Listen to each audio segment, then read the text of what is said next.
नमस्कार. RRC नेटवर्कच्या ताज्या बातमीपत्रात आपले स्वागत. अशा आहेत आजच्या प्रमुख घडामोडी.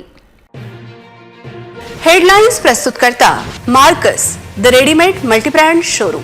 सर्वोत्तम quality, fresh stock, latest designs, reasonable rate. LRT college road, Raghuvanshi Mangal कार्यालयाच्या बाजूला, अकोला. बार्शी टाकडीत भाजपाने पैसे वाटल्याचा आरोप करणाऱ्या विरुद्ध भाजपा शहराध्यक्षांची पोलिसात तक्रार.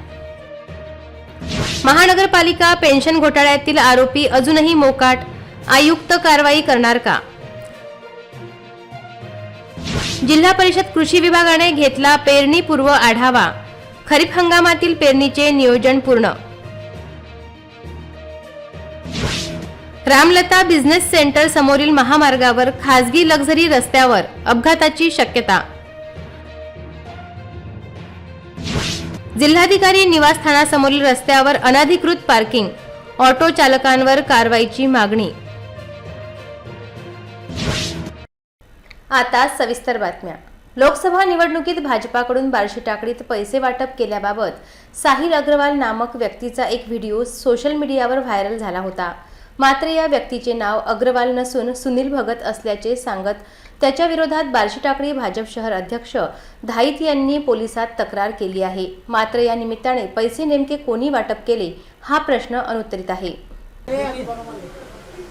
नमस्ते अनुपजी साहेब, मी साहिल अग्रवाल बीजेपीचा खास कार्यकर्ता बोलत आहो की बीजेपीचे जे पैसे तुम्ही वाटपवाले बार्शी टाकडीत दिलते हे कार्यकर्त्यापर्यंत पोहोचले नाही. हे बीजेपीचे काही ज्येष्ठ कुचिन नेते आहेत, त्यांनी खाल्लेले आहेत. पण मी तुम्हाला सांगतो, तुम्ही या इलेक्शन मध्ये पडणारा, कारण की इतिहा पूर्ण पंजा चालवला, बीजेपी वाल्याने पंजा चालवला. व्हायरल व्हिडिओमध्ये एक इसम स्वतःचे नाव साहिल अग्रवाल, राहणार बार्शी टाकळी असे सांगून बोलला की मी बीजेपीचा कार्यकर्ता बोलत आहो. अनुपजी, तुम्ही बीजेपीचे जे पैसे वाटपासाठी दिले होते ते कार्यकर्त्यांपर्यंत पोहोचले नाही. ते बीजेपीचे ज्येष्ठ कुचिन नेते आहेत, त्यांनी खाल्ले आहेत. मी तुम्हाला सांगतो, तुम्ही या इलेक्शनमध्ये पडणार आहात, कारण इथे पूर्ण पंजा चालविला आणि बीजेपीचे जे लोक आहेत ते कुचिन हरामखोर आहेत, यांनी हे पैसे खाल्ले आहेत असे सदर व्हिडिओ क्लिपमध्ये नमूद इसम बोलताना दिसत आहे. व्हिडिओमध्ये स्वतःचे नाव साहिल अग्रवाल सांगत असलेला इसम हा सुनील दयाराम भगत, राहणार तेलीपुरा, बार्शी टाकळी येथील रहिवासी आहे. लोकसभा निवडणुकीमुळे आचारसंहिता लागू असून सदरचा पक्ष हा राष्ट्रीय पक्ष असल्यामुळे आमच्या भाजपा पक्षाच्या विरुद्ध आक्षेपार्ह व्हिडिओ सोशल मीडियावर व्हायरल करून आचारसंहितेचा भंग केला व भाजपाच्या पदाधिकाऱ्यांना प्रसार माध्यमातून शिवीगाळ करून पक्षाचे पदाधिकारी व आमची नाहक बदनामी केली. सुनील दयाराम भगत याच्या विरोधात भाजप शहर अध्यक्ष यांनी बार्शी टाकळी येथे पोलिसात तक्रार दाखल केली आहे. अकोला महानगरपालिका पेन्शन घोटाळ्यातील आरोपी अजूनही मोकाट फिरत असून चौकशी अहवाल आयुक्तांच्या दालनात पोहोचला असताना आरोपीवर नेमकी कधी कारवाई होणार याकडे सर्वांचे लक्ष लागले आहे. संदर्भात मनपा प्रशासनाने चौकशी समिती गठीत केली होती. चौकशीतील मागील 2 वर्षात पेन्शन लिपिक अशोक सोळंके यांनी 3 कोटीचा भ्रष्टाचार केल्याचे निष्पन्न झाले असल्याने मनपा प्रशासनाने अशोक सोळंके यास म्हणणे मान्य संदर्भात नोटीस बजावली होती. मात्र नोटीसबाबत खुलासा न करता 15 दिवसाचा अवधी मागण्यात आला. विशेष म्हणजे मनपा प्रशासनाने ही 15 दिवसांचा अवधी दिल्यामुळे प्रश्नचिन्ह उपस्थित होत आहे. आता 15 दिवसाचा अवधी संपल्याने पेन्शन लिपिक आपल्या अर्धांगिनीसोबत मंगळवारी प्रशासन उपायुक्त यांच्या सरकारी निवासस्थानी भेटायला गेले असता उपायुक्त यांच्या घरी भेट टाळल्याची माहिती आहे. त्यामुळे मंगळवारी पेन्शन लिपिक अशोक सोळंखेने मनपात उपायुक्त यांना भेटून झालेल्या भ्रष्टाचाराची रक्कम भरपाई करून देतो असा वार्तालाप केला असल्याचे बोलले जात आहे. परंतु अधिक 11 वर्षाची चौकशी बाकी राहिल्यामुळे उपायुक्त यांनी त्यांना खडे बोल सुनावल्याची माहिती आहे. शासकीय कर्मचाऱ्याने अपहार करायचा आणि भ्रष्टाचार उघडकीस आल्यावर भरपाई करून देतो असे बोलणे म्हणजे चुकीवर पांघरून घालण्यासारखे आहे. 2 वर्षाच्या चौकशीत 3 कोटीचा अपहार उजेडात आला असला तरी मागील 11 वर्षात पेन्शन लिपिकाने नेमका किती कोटीचा भ्रष्टाचार केला याची व्याप्ती चौकशी अंती समजणार आहे. पेन्शन घोटाळा संदर्भात काल समितीची महत्त्वपूर्ण बैठक पार पडली असून या बैठकीतील महत्त्वपूर्ण अहवाल लवकरच वरिष्ठ अधिकारी व माध्यमांसमोर आणला जाईल अशी माहिती RRC न्यूजला उपायुक्त गीता ठाकरे यांनी दिली आहे. अकोला जिल्ह्यातील शेतकऱ्यांनी पावसाळ्यापूर्वी शेतीच्या मशागतीची तयारी सुरू केली असून यावर्षी मान्सूनचा पाऊस जिल्ह्यात चांगला देण्याची शक्यता हवामान विभागाने वर्तविला आहे। याच अनुषंगाने जिल्हा परिषद कृषी विभागाने येणाऱ्या खरीप हंगामामधील पेरणी क्षेत्राचे नियोजन पूर्ण केले आहे। मान्सून पेरणीची लगबग सुरू झाली असून यावर्षी जिल्ह्यात 2,35,000 प्रस्तावित क्षेत्रावर सोयाबीनची लागवड होणार असल्याची शक्यता वर्तवली जात आहे। याकरिता 1,76,250 क्विंटल सोयाबीनच्या बियाण्याचे नियोजन करण्यात आले आहे। शेतकऱ्यांनी मार्केटमधील बियाणे वगळून घरगुती बियाण्यांचे नियोजन करून पेरणी केल्यास त्यांच्या उत्पन्नात वाढ होऊ शकते अशी शक्यता कृषी विभागाने व्यक्त केली आहे। कपाशी पेरणीसाठी 1,35,500 हेक्टर शेत जमिनीचे नियोजन केले आहे। याकरिता 6,71,500 पाकिट कपाशी बियाणे लागणार आहे। खरीप हंगामकरिता शेतकऱ्यांना वेळेवर खत उपलब्ध व्हावे याकरिता सद्यस्थितीत कृषी विभागाला 91,667 मेट्रिक टन खताची आवश्यकता आहे। त्यापैकी 88,700 मीटर खताची आवंटन प्राप्त झाले असून सद्यस्थितीत 4,355 मीटरचा पुरवठा झाला आहे। यामध्ये युरिया व DAP या खतांची कमतरता असून येणाऱ्या काळात याचा पुरवठा होण्याची शक्यता कृषी विभागाने वर्तवली आहे। अकोला जिल्ह्यात कुठेही बियाणे तसेच खताच्या बाबतीत काळाबाजार होऊ नये याकरिता कृषी विभागामार्फत 7 तालुक्यांमध्ये 7 भरारी पथक तसेच जिल्हा पातळीवर 1 भरारी पथक नेमण्यात आले असून सर्व भरारी पथकांना अलर्ट मोडवर राहण्याचे निर्देश देण्यात आले आहे। याबाबतची माहिती जिल्हा परिषद कृषी विभागाचे कृषी अधिकारी जंजाळ यांनी RRC न्यूजशी बोलताना दिली। अकोला जिल्ह्यामध्ये खरीप हंगाम 2024 करता आपण बियाणे खतं कीटकनाशक याकरता संनियंत्रण समितीची सभा आज माननीय जिल्हाधिकारी महोदय यांच्या अध्यक्षतेत आपण संपन्न झालेली आहे आणि त्या सभेमध्ये आपण आपल्या जिल्ह्याचं जे काही बियाणं खतं आणि कीटकनाशकाचं नियोजन आहे ते सुद्धा सादर केलेलं आहे। आपल्या जिल्ह्यामध्ये सोयाबीन आणि कापूस हे 2 प्रमुख पिकं आहेत। सोयाबीन पिकाचं क्षेत्र हे आपल्या जिल्ह्यामध्ये मागील वर्षाच्या थोडीफार फेरबदल होऊन वाढण्याची शक्यता दिसते।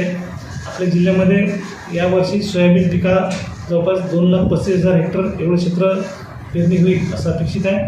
त्याकरिता लागणारं जे बियाणं आहे ते आपण हेक्टरी 75 किलोप्रमाणे आपण त्याची पेरणीकरता बियाण्याचं नियोजन करतो आणि आमच्या कृषी विभागाच्या नियोजनानुसार 35% बियाणं फक्त शेतकऱ्यांनी मार्केटमधून विकत घ्यावं। त्याकरता जवळपास 61,000 क्विंटल एवढंच बियाणं आपल्याला मार्केटमधून घेणं अपेक्षित आहे। उर्वरित राहिलेलं 65% जे बियाणं आहे शेतकऱ्यांनी स्वतः त्याची उगवणशक्ती तपासावी, स्वतःचं बियाणं शेतकऱ्यांनी त्याची लागवड करावी, त्यामुळे आपला पेरणीचा जो खर्च आहे तो कमी होईल। सोबतच जे काही आपण नियोजित केलेलं 35% बियाणं आहे त्यामध्ये महाबीजनं 35,000 क्विंटल बियाणं सप्लाय करण्याची आपल्याला तरतूद केलेली आहे। सोबतच खाजगी कंपन्यांनी सुद्धा बियाण्याची उपलब्धता दर्शवलेली आहे। आपल्या जिल्ह्यामध्ये कापसाचं जे क्षेत्र आहे ते यावर्षी वाढण्याची शक्यता जास्त दिसते। कापसाच्या बियाण्यामध्ये आपल्याला टोटल जे क्षेत्र आहे ते 1,35,500 एवढं हेक्टर आपलं क्षेत्र यावर्षी होण्याची अपेक्षा आहे आणि या क्षेत्राकरता 6,77,000 एवढ्या पाकिटाची आपल्याला आवश्यकता भासणार आहे आणि आम्ही सर्व खाजगी कंपन्यांकडून जे नियोजन केलं आहे त्यामध्ये जवळपास 5,20,000 एवढे पाकिटं खाजगी कंपन्यांनी पुरवठा करण्याचे नियोजन दाखवलेलं आहे। त्यामध्ये 1-2 कंपन्यांचं अजूनही नियोजन येणं बाकी आहे, परंतु आपल्याला जे काही अपेक्षित 6,77,000 एवढं पाकिट आहे त्यापेक्षा जास्त पाकिटं आपल्या जिल्ह्यामध्ये उपलब्ध होतील। परंतु एकाच व्हरायटीच्या किंवा एकाच मानाच्या एकाच कंपनीच्या बियाण्याच्या बाबतीत शेतकऱ्यांनी तगादा न ठेवता सर्वच कंपन्यांच्या बियाण्यामध्ये ज्या BT वाहन आहे त्याच्यावर विश्वास ठेवून त्याची आपली लागवड करणं अपेक्षित आहे। त्यासोबतच आपल्या जिल्ह्याला जे खताचं नियोजन आहे त्यामध्ये टोटल आपल्याला 88,700 मेट्रिक टनाचं आपल्याला आवंटन दिलेलं आहे आणि यावर्षी आपला जो पुरवठा अपेक्षित होता तर तो जवळपास 5,200 मेट्रिक टन एप्रिल महिन्यामध्ये अपेक्षित होता, तर आपल्याकडे 4,300 मेट्रिक टन पुरवठा आपल्याला झालेला आहे। उर्वरित पुरवठा हा मे महिन्यामध्ये मॅक्सिमम होण्याची शक्यता आहे। सोबतच मार्च एंडमध्ये आपल्याकडे जो काही खताचा साठा होता तो जवळपास 39,000 मेट्रिक टन उपलब्ध होता। अशा प्रकारे आपल्याला या दोन्ही साठ्याची जर आपण बेरीज घेतली ती 43,000 मेट्रिक टन ही आपल्याकडे साठा उपलब्ध दिसतो आणि त्यामधून जवळपास 1750 मेट्रिक टन एवढा साठा हा विक्री झालेला असून आज रोजी आपल्या जिल्ह्यामध्ये अद्यापही 42,000 मेट्रिक टन खताचा साठा शिल्लक आहे. परंतु या सर्व साठ्यामधूनही आपल्याकडे संयुक्त खताची मात्रा ही जास्त आहे. यात युरिया आणि DAP हे जे दोन खतं ज्याची मॅक्सिमम आपल्याकडे शेतकऱ्याची मागणी असते त्याचा पुरवठा अद्यापही आपल्याकडे मोठ्या प्रमाणात होणं अपेक्षित आहे. तर जास्तीत जास्त पुरवठा हा एप्रिल महिन्यामध्ये करावा असं माननीय जिल्हाधिकारी यांनी सूचना दिल्या आहेत. कंपन्यांनी सुद्धा दुजोरा दिलेला आहे. या महिन्यामध्ये त्या कंपन्यांच्या रँक लागून आपल्याकडे मॅक्सिमम युरिया आणि DAPचा पुरवठा होईल असं अपेक्षित आहे. तरी शेतकरी बंधूंनी सर्व खताच्या बियाण्याच्या ज्या काही कंपन्याचा जो पुरवठा असतो तो त्याच्यामधूनच आपलं खतं बियाणं खरेदी करावे.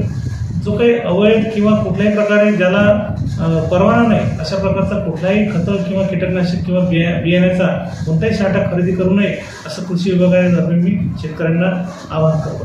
धन्यवाद. रामलता बिझनेस सेंटर ते नेहरू पार्क रस्त्यावर मोठ्या प्रमाणात खासगी लक्झरी वाहने रस्त्यावर उभी केली जात असल्यामुळे मूर्तिजापूर अकोला महामार्गावरून भरधाव येणाऱ्या वाहनांचा अपघात होण्याची शक्यता असून रस्त्यावर लक्झरी पार्क करणाऱ्या वाहन चालकांवर कारवाई करण्याची मागणी होत आहे. मूर्तिजापूर अकोला हा राष्ट्रीय महामार्ग असून या महामार्गावरून शहरात भरधाव वेगाने मोठ्या प्रमाणात वाहने प्रवेश करीत असतात. मात्र रात्रीच्या वेळेत रामलता बिझनेस सेंटर ते नेहरू पार्क दरम्यान अनेक लक्झरी बसेस थेट रस्त्यावर उभ्या राहत असल्यामुळे अपघाताची शक्यता वाढली आहे. लक्झरी बस चालकांसाठी रामलता बिझनेस सेंटरच्या विरुद्ध बाजूला पार्किंगची सुविधा असतानाही अनेक लक्झरी वाहन चालक थेट रस्त्यावर लक्झरी उभी करत असल्यामुळे मूर्तिजापूरहून अकोलाकडे भरधाव वेगाने येणाऱ्या वाहन चालकांना नाहक त्रास सहन करावा लागत असून यामुळे ट्रॅफिकच्या समस्याही वाढल्या आहेत. त्यामुळे लक्झरी बस चालकांविरुद्ध परिवहन विभागाने त्वरित कारवाई करण्याची मागणी नागरिक व वाहन चालकांकडून होत आहे. अकोला जिल्हाधिकारी शासकीय निवासस्थानापुढील रस्त्याचा परिसर दिवसेंदिवस ऑटो रिक्षा चालकांसाठी अवैध पार्किंग स्थळ बनत चालला असून नो पार्किंग झोन असतानाही जिल्हाधिकारी बंगल्याशेजारी मोठ्या प्रमाणात ऑटो रिक्षा अवैधपणे पार्क केल्या जात असल्यामुळे वाहतुकीचा प्रश्न निर्माण झाला आहे. अकोला शहरातील मुख्य पोस्ट ऑफिस समोरील जिल्हाधिकारी यांच्या शासकीय निवासस्थानाचा परिसर दिवसेंदिवस अनधिकृत पार्किंग स्थळ बनत चालला असून नो पार्किंग झोन असे बोर्ड लावलेले असतानाही जिल्हाधिकारी बंगल्याशेजारी मोठ्या प्रमाणात ऑटो रिक्षा दररोज उभे केले जातात. विशेष बाब म्हणजे ट्रॅफिक पोलिसांच्या हाकेच्या अंतरावर अनधिकृतपणे ऑटो रिक्षा उभे केले जात असताना त्यांच्यावर कुठलीही कारवाई होत नसल्यामुळे ऑटो रिक्षा चालकांची हिंमत दिवसेंदिवस वाढत चालली आहे. जिल्हाधिकारी निवासस्थानाचा रस्ता मोठ्या वर्दळीचा असून या रस्त्यावरून मूर्तिजापूर, बार्शी टाकळी, शेगाव यासह जिल्हा सामान्य रुग्णालयात जाणारी वाहने मोठ्या प्रमाणात जातात. मात्र जिल्हाधिकारी यांच्या बंगल्यासमोर ऑटो रिक्षा चालकाकडून अनधिकृत ऑटो रिक्षा उभे केले जात असल्यामुळे वाहतुकीची समस्या निर्माण होत असून ऑटो रिक्षा चालकांवर त्वरित कारवाई करण्याची मागणी होत आहे. गाव माझा उद्योग फाउंडेशन व गाव माझा न्यूजचा वर्धापन दिन सोहळा नुकताच अकोला व विदर्भातील 11ही जिल्ह्यातील 52 विधानसभा क्लस्टर क्षेत्रात पार पडला. यावेळी गाव माझा उद्योग समूहाच्या अकोला क्षेत्रीय कार्यालयाचे उद्घाटन मान्यवर अतिथींच्या हस्ते करण्यात आले. 7 वर्षांपासून गाव माझा उद्योग समूहाच्या माध्यमातून विदर्भातील 3 लाख ग्रामीण महिलांना पहिल्या टप्प्यात अकोल्यात 400 कोटी तर विदर्भात 5,200 कोटी रुपयांचा उद्योग उभारणे सुरू झाले आहे.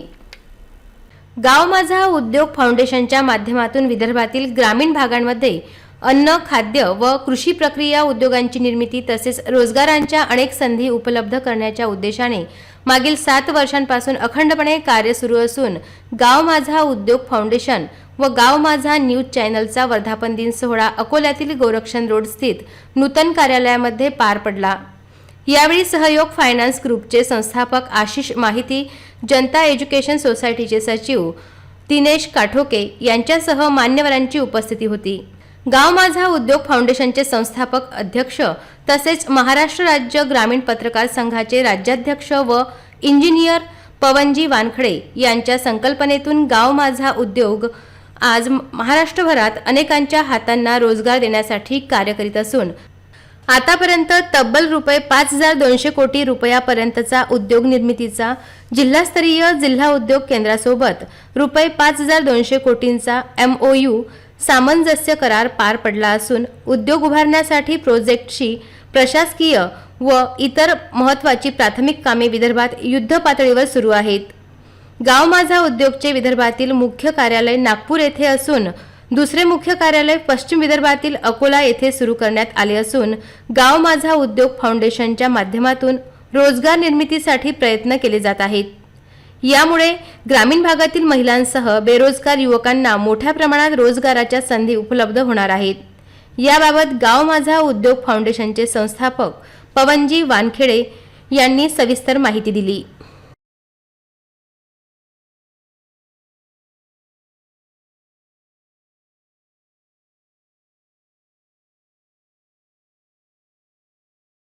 गाव माझा उद्योग फाउंडेशन आणि गाव माझा न्यूज याचा एक 7वा वर्धापन दिन आज आम्ही अकोला जिल्ह्यामध्ये आपलं जे हेड ऑफिसचं सेकंड ऑफिस आपण विदर्भाचं जे ज्याला घोषित केलं आहे तर त्या नागपूरमध्ये अकोल्यामध्ये वारंवार नागपूर येथे अकोल्यामध्ये आपण ऑफिस स्टार्ट केलं आहे. त्याचं आज उद्घाटन आणि 7वा वर्धापन दिनाचा एक छोटंसं सेलिब्रेशन आज आम्ही इथे अकोल्यामध्ये केलं आहे. आपल्या आजच्या ह्या कार्यक्रमाला गेस्ट म्हणून लाभलेले सहयोग फायनान्स कन्सल्टन्सी किंवा हे जो ग्रुप आहे खूप मोठा सहयोग त्या ग्रुपचे owner founder Ashish Baheti sir आपल्यासोबत आगरवरून महात्मा फुले विद्यालय जी आपली सोसायटी जनता एज्युकेशन सोसायटीचे सेक्रेटरी काटुके सर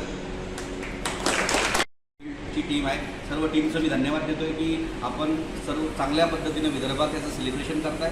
कारण आचारसंहितेचा मान राखून आपण लोकशाहीला आदर करतो आहे आणि लवकरच प्रोजेक्ट्स मिळतील आणि आपल्या सर्व ग्रामीण भागाला न्याय मिळेल. नागपूरबरोबरच सेकंड किंवा दुसरं मुख्यालय किंवा आपल्या या उद्योगाचं जे केंद्र आहे ते अकोल्यात उघडते आहे किंवा अकोल्यात त्याची सुरुवात झाली आहे याबद्दल मी या गाव माझा या फाउंडेशन आणि न्यूजला माझ्या वतीनं माझ्या परिवाराच्या वतीनं आणि संस्थेच्या वतीनं आमचे विद्यार्थीच आहेत त्याच्यामुळे त्याला आशीर्वाद स्वरूप आणि आपल्या सगळ्यांचं सहकार्य असंच उत्तरोत्तर वाढत जाऊन या प्रोजेक्टला एक भरभराटी मिळो. खूप शुभेच्छा देतो. आपण 8व्या वर्षात पोहोचत आहात व याच्यासोबतच आपली खूप मोठी विश्वासाची जबाबदारी आपल्यावर आहे व आपण पूर्ण कराल हे मला पूर्ण विश्वास आहे. महाराष्ट्राचा गुणगौरव सांगणारे महाराष्ट्राची पवित्र माती गीत अकोल्यातील भाजी विक्रेत्याने साकार केले असून 1 मे महाराष्ट्र दिनी ते रिलीज करण्यात आले. यामध्ये गीताचे स्वर वैभवी विलास गवई व भूषण विलास गवई यांचे असून गीत संगीत विलास अमृता गवई यांचे आहे.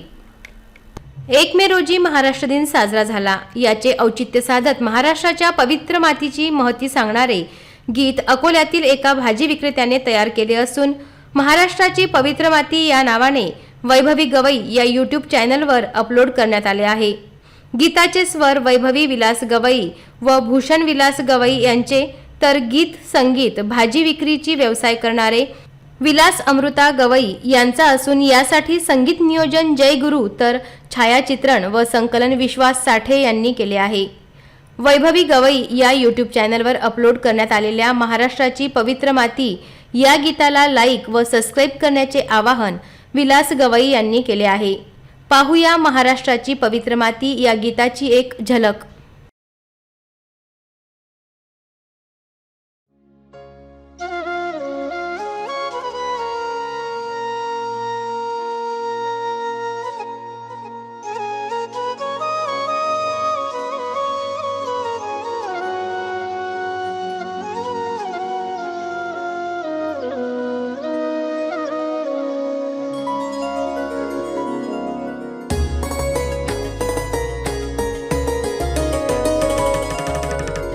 महाराष्ट्राची पवित्र माती, महाराष्ट्राची पवित्र माती, अनेक नांदती धर्म जाती, अनेक नांदती धर्म जाती.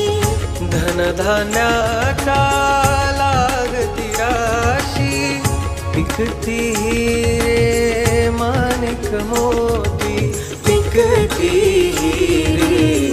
माणिक मोती महाराष्ट्राची पवित्र माती महाराष्ट्राची पवित्र माती अकोला शहरात आगीच्या घटनांमध्ये दिवसेंदिवस वाढ होत असून 3 दिवसांपूर्वी शिवसेना वसाहतीत सिलेंडर लिकेजमुळे आग लागली होती. तर आज अकोटफाईल पोलीस मीटर गेज रेल्वे लाईनच्या बाजूला असलेल्या ओपन स्पेसमधील गवताला अचानक आग लागल्याने या भागात एकच धावपळ उडाली होती.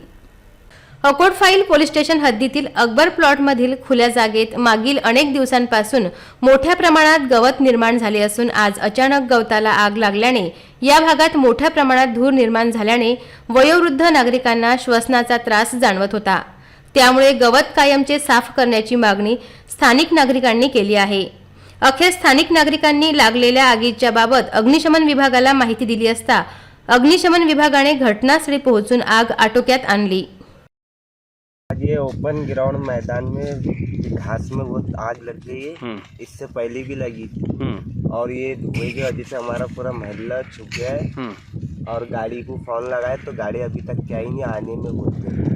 कौन सा एरिया आता है ये आकोटफाईल अकबर प्लॉट. इसके पहले भी आग लगी थी क्या? इससे पहले भी लगी थी, वो बुझ गई थी ऑटोमेटिक, अभी नहीं बुझी. तेल्हारा तालुक्यातील सिरसोली गुप्तेश्वर महाराज यात्रा महोत्सव नुकताच पार पडला. शेकडो वर्षांपासून सुरू असलेली परंपरा आजही गावामध्ये कायम असून सर्व धर्मियांनी यात्रेमध्ये सहभाग नोंदविला होता. यात्रेमध्ये गावातून रथ मिरवणूक व विविध दिंड्या काढण्यात आल्या. गुप्तेश्वर महाराज यांच्या जयघोषाने सिरसोली नगर दुमदुमून गेली होती. या मिरवणुकीमध्ये देवरी, पळसोद, दानापूर, उमरा, नेवरी, मुणगाव, काळेगाव गावाच्या भजनी मंडळींचा सहभाग होता. उन्हाची पर्वा न करता भाविक मोठ्या संख्येने मिरवणुकीत सहभागी झाले होते. यावेळी महाप्रसाद वितरित करण्यात आला. यावेळी पंचक्रोशीतील भाविकांनी सहभाग नोंदविला. पुन्हा एक नजर टाकूया आजच्या प्रमुख घडामोडींवर. हेडलाईन्स प्रस्तुत करता Marks the readymade multibrand showroom. सर्वोत्तम quality, fresh stock, latest designs, reasonable rate. LRT college road, Raghuvanshi Mangal कार्यालयाच्या बाजूला, अकोला. बार्शी टाकळीत भाजपाने पैसे वाटल्याचा आरोप करणाऱ्याविरुद्ध भाजपा शहराध्यक्षांची पोलिसात तक्रार. महानगरपालिका पेन्शन घोटाळ्यातील आरोपी अजूनही मोकाट, आयुक्त कारवाई करणार का? जिल्हा परिषद कृषी विभागाने घेतला पेरणीपूर्व आढावा, खरीप हंगामातील पेरणीचे नियोजन पूर्ण. रामलता बिझनेस सेंटर समोरील महामार्गावर खासगी लक्झरी रस्त्यावर अपघाताची शक्यता. जिल्हाधिकारी निवासस्थानासमोरील रस्त्यावर अनधिकृत पार्किंग, ऑटो चालकांवर कारवाईची मागणी. बातम्यांसाठी तुम्ही पाहत रहा RRC न्यूज यूट्यूब चॅनलवर. तुम्ही पण लाईक आणि सबस्क्राईब करा. RRC डिजिटल अकोला हे यूट्यूब चॅनल. जगभरात कुठेही पहा RRC डिजिटल अकोला. पुन्हा भेटूया ताज्या बातम्यांसह, नव्या घडामोडींसह, नव्या बातमीपत्रात. तोवर नमस्कार.